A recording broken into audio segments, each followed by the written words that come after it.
Cake खियवले बिया उसे कोई जना के हिलवले बिया। हाथ से केक खियवले बिया उसे कोई जना के हिलवले बिया।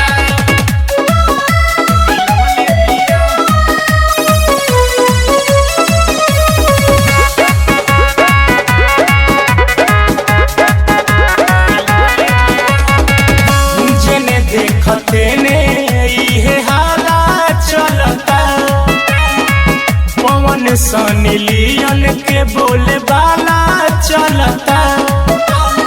अरे छा गइल हो जवना हाथ से बड़े केक छुअल होई ऊपर के तना मलाई केक छुअल होई उहे सारा जना के चटवले बिया। जवना हाथ से केक खियवले बिया उसे कोई जना के हिलवले बिया। हाथ से केक खियवले बिया उसे कोई जना के हिलवले बिया।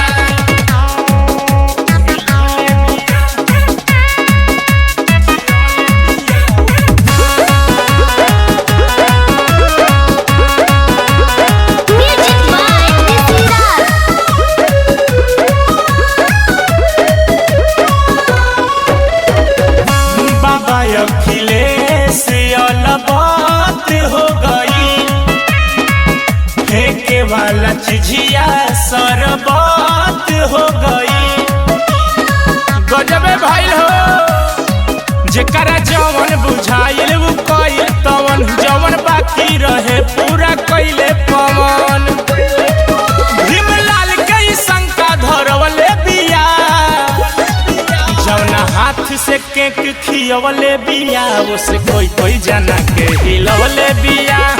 हाथ से केक खियवले बिया उसे कोई जना के हिलवले बिया। जा नाश कर